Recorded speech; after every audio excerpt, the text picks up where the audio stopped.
Hello everyone, welcome back to proxy Gyan. मेरा नाम शबाज़ है दोस्तों। उम्मीद करता हूँ आप सब अच्छे होंगे और एग्ज़ाम्स के लिए अच्छे से तैयारी कर रहे होंगे दोस्तों।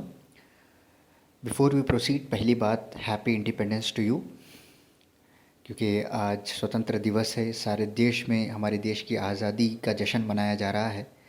तो उसी के लिए मैं एक टॉपिक लेकर आया हूँ आपके सामने, जो कि इंडियाज़ फ्लैग कोड है दोस्तों। किस तरह से हमारे ट्राई कलर को डिस्प्ले करना है उसके बारे में आज हम इस लेक्चर में पढ़ेंगे। और क्या क्या रेस्ट्रिक्शंस है, कौन से रूल्स के अंदर इसको प्रोहिबिट किया गया है, वो एक्ट भी आज हम इस लेक्चर में पढ़ने वाले हैं।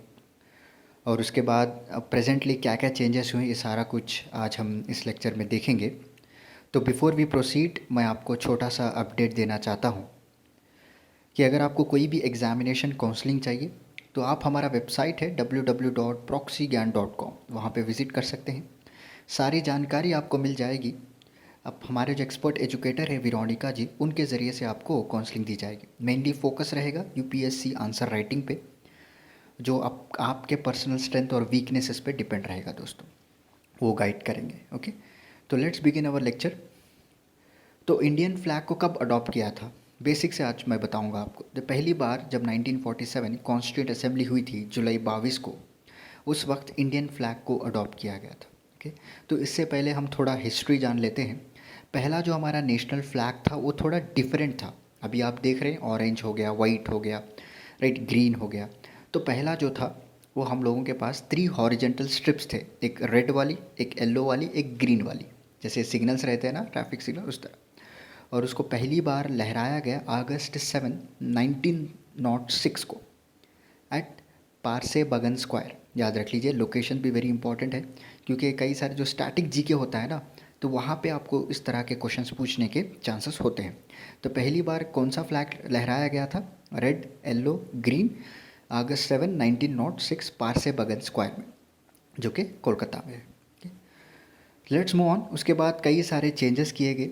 1921 में हमारे जो फ्रीडम फाइटर थे पिंगली वेंकैया, उन्होंने महात्मा गांधी जी से बात किया और एक डिज़ाइन को प्रपोज किया था दोस्तों, ओके, जिसमें 2 रेड एंड एक जो है ग्रीन बैंड्स हुआ करते थे।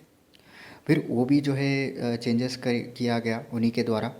और फाइनली जो आज हम देख रहे हैं हमारा जो नेशनल फ्लैग, उसको लहराया गया था एट कांग्रेस कमिटी 1931 कराची में। ओके, देखिए, अगर कोई भी चीज़ बन रही है तो ऐसा नहीं कि पहली बार ही उसको बना दे, उसमें कई सारे चेंजेस करने पड़ते हैं, कई सारा डिज़ाइन चेंज करना पड़ता है, राइट। और एक एक के कलर के, एक एक के पीछे जो है थीम रहती है, कि वो थीम के हिसाब से लोग डिज़ाइन करते हैं।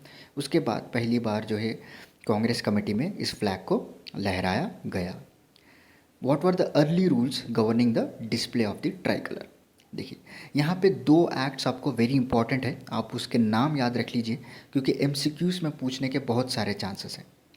पहला जो है provision of the emblems and names, जो कि एक्ट 1950 का है। और दूसरा prevention of insults to the national honour act 1971।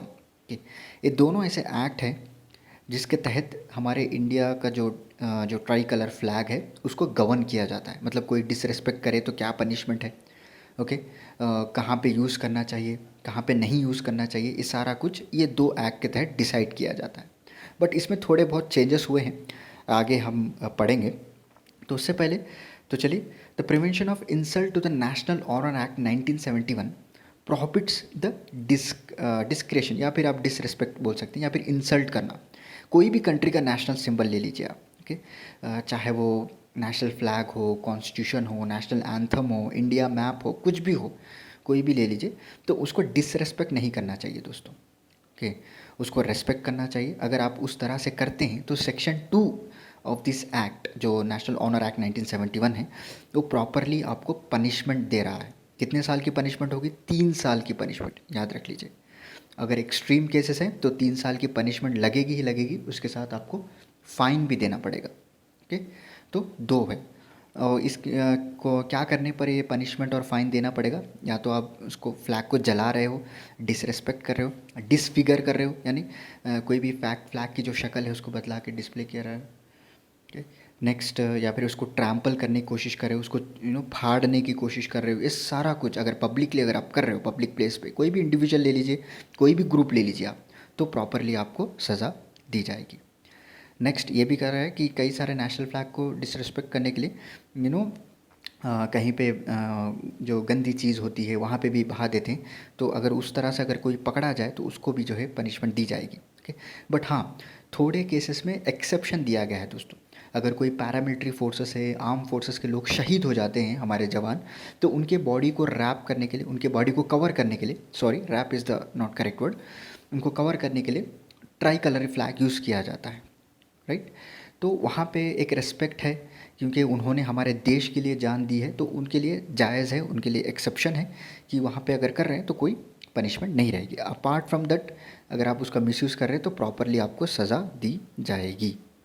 Okay, और उसके बाद कोई मॉन्यूमेंट में, प्लेटफॉर्म्स में या फिर एम्ब्रॉयडरी की जा रही है, हैंड कर्चीफ है, ओके, ये सारा कुछ जो है, जो dress materials is also consider as a disrespect to the tricolour. Okay, तो चलिए नेक्स्ट देखते हैं। सो 2002 में क्या हुआ था, जब फ्लैग कोड ऑफ इंडिया आया था इफेक्ट को, so which allowed unrestricted display of tricolour as long as honour and dignity of the flag were being respected. Okay, फिर 2002 में क्या किया, फ्लैग कोड ऑफ इंडिया बोल के सेपरेटली डिज़ाइन किया गया था दोस्तों। ओके, वहाँ पे unrestricted display of try colour और हॉनर डिग्निटी को रेस्पेक्ट किया गया था। ओके,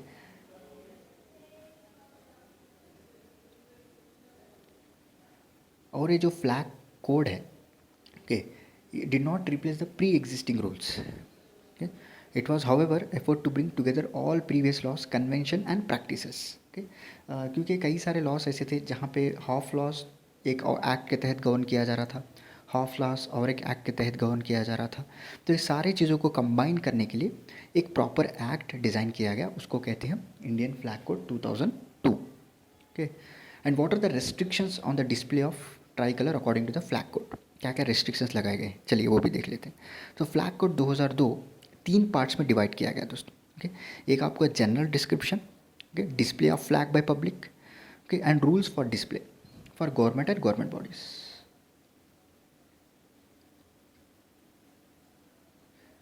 क्लियर हो गया आपको? ओके, एक तीन पार्ट्स, एक general description of try colour, rules on the display of flag ब पब्लिक और प्राइवेट बॉडीज़, और तीसरा जो है गवर्नमेंट और गवर्नमेंट बॉडीज़ जो भी है वो किस तरह से डिस्प्ले करते हैं। ओके, इट स्टेट्स दैट, ये क्लियरली मेंशन किया है कि देर इज़ नो रिस्ट्रिक्शन, याद रख लीजिए दोस्तों, बार बार बोल रहा हूँ, there is no restriction on the display of flag public and private bodies और एजुकेशन इंस्टीट्यूशन। ओके, जैसे कि एक्ट जो है उसके अलग अलग अलग जो है उल्लंघन कर रहे हैं, उसको डिसरिस्पेक्ट कर रहे हैं अंडर दिस टू एक्ट जो मैंने आपको बताया था, उसके अलावा एक कोई भी रेस्ट्रिक्शन नहीं है कि आपको यहीं पे लगाना पड़ेगा, आपको इसी तरह लगाना पड़ेगा, ऐसे कोई रेस्ट्रिक्शन है, आप खुलेआम डिस्प्ले कर सकते हैं। Okay, it also further states whenever the flag is display it should be distinctly placed and should occupy the position of honour.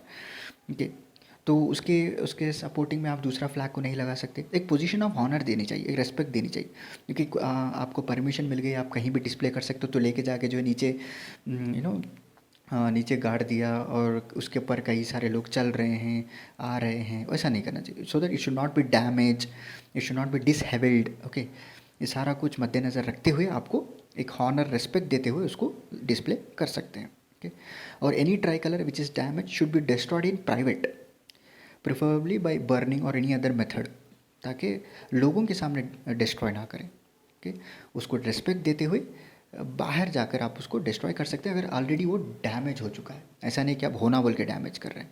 Okay, also any paper flags which is use on the occasion of national जो holidays है, जो national days के ऊपर जो use किया जाता है, बच्चे लोग देखा होगा आपके जो पॉकेट पे, हम बचपन में थे तो पिन यूज़ करके लगाया जाता था। ओके, उसको भी जो है प्राइवेट में डिस्पोज कीजिए, ना कि ओपन पब्लिक में। Okay, for official display only flag जो है that confirm to the specification are laid down by the bureau of Indian standard. Official display बोल रहा हूँ, जैसे गवर्नमेंट बॉडीज़, गवर्नमेंट डिपार्टमेंट्स, तो वो अगर डिस्प्ले करना चाहते हैं तो they can have they should follow the standards, जो ब्यूरो ऑफ BIS के जो स्टैंडर्ड है उसको फॉलो करना पड़ेगा। Okay, and what are the standard dimensions of the flag, ये उतना आपको याद रखने की कोई ज़रूरत नहीं है, but extra information it's very important. Okay, so क्या क्या डायमेंशंस है, it further adds the flag must be in the 9 standard dimension. दोस्तों यहाँ पे मैं वन बाय वन नहीं बोलूँगा क्योंकि बेसिक थिंग है, आप लोग स्क्रीन पे देख सकते हैं क्या क्या डायमेंशंस यूज़ किए गए हैं for displaying the try colour flag. Okay, और वीवीआईपी के लिए अलग है और नॉर्मल जो है उनके लिए अलग है। So what are the current rules, ये आज के मुद्दे की बात है। अभी जो करेंट रूल्स क्या है वो हम देख लेते हैं। तो flag code mandates the tricolour should always be distinctly place and should occupy the position of honour, जैसे मैंने आपको अभी बताया। ओके, पोजीशन ऑफ ऑनर जो है ये करना पड़ेगा। And the flag should always be hoisted briskly and lowered slowly and ceremoniously, कि उसको बड़ा ही डेलिकेट के साथ रेस्पेक्ट प्रोवाइड करे और उसको नीचे जो है आराम से उसको स्लोली ये करना पड़े। ओके,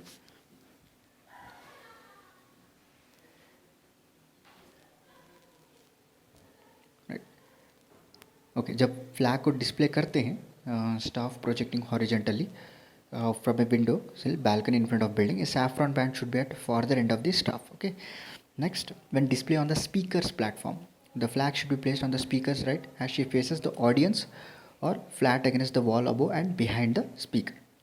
ओके, अगर स्पीकर के प्लेटफॉर्म में अगर देखें, आपने देखा होगा Lok Sabha Rajya Sabha, the flag should be placed on the speakers right side. Okay, या फिर चाहे वो आप समझ लीजिए स्पीकर इन द सेंस, यहाँ पे ऐसा नहीं कि राज्यसभा लोकसभा का स्पीकर है, बट जो भी स्पीकर प्लेटफॉर्म्स पे जाकर बोलते हैं, भाषण देते हैं, तो उनकी बात भी मैं कर रहा हूँ। The flag should B place on the speaker right side, उसके सीधे हाथ की तरफ रखना चाहिए। Okay, right. The next, when display on the car, ये तो बहुत ही बड़ा मसला बन चुका है हमारे इंडिया में, क्योंकि जब कार पे डिस्प्ले करते हैं तो लोग तरह तरह के इस तरह से पेश आते हैं। The flag should be flown from staff fixed either in the middle of the bonnet और in the front right of the car. ये वेरी इंपॉर्टेंट है दोस्तों, क्योंकि आज लोगों ने फ्लैग को मजाक बना रखा है कि कोई भी जो है जैसा चाहे वैसा लगा देता है, बट ये रूल जो है वेरी इंपॉर्टेंट है। इंडियन फ्लैग कोड के तहत इसको डिसाइड किया गया था। फ्लैग जो है कि इधर मिडिल ऑफ द बॉनेट होना चाहिए या तो राइट साइड होना चाहिए। मैंने कई सारे ऐसे गाड़ियों को देखा है जो लेफ़्ट साइड ये लोग फ्लैग करते हैं। ओके, और परेड में अगर लेके जा रहे हैं आप, तो flag should be either front of the centre of the line और towards the right of the file. Okay, तो परेड में आपने देखा होगा कोई जो आगे चलता है उसको जो front centre of the line कहते हैं वो कैरी आउट करता है। ओके, जब फिर राइट साइड जो मार्च करते हैं वो लोग कैरी आउट करते हैं। ओके, और in the event of death of heads of states dignitary या फिर state funerals, okay, tricolour can be flown half mast during the period of mourning. Okay, तो उसको क्या करते हैं, हाफ मस्ट का इन द सेंस उसको थोड़ा सा नीचे लाया जाता है। ओके, फुल्ली फ्लोन नहीं किया जाता, उसको नीचे थोड़ा लाया जाता है। ओके, ताकि उसकी भी रिस्पेक्ट किया जाए। And however if the period of morning coincide with the event of national importance, जैसे इंडिपेंडेंस हो गया, रिपब्लिक डे हो गया, उसी दिन जो है किसी की मौत हो जाती है या फिर शहीद हो जाते हैं। ओके, तो उस वक्त भी जो है the tri should not be flown at half mast anywhere except over the building in which the body is lying. याद रख लीजिए दोस्तों। ओके, अगर सपोज़ एक जगह में किसी की डेथ हो गई, चलो ओके, वो शहीद हो गए जवान हमारे, तो वहाँ पे सिर्फ आप हाफ मस्ट करके फ्लो कर सकते हैं। बाकी के जितने भी आसपास के एरिया हैं you can use it fully. Okay, so this is about today's lecture.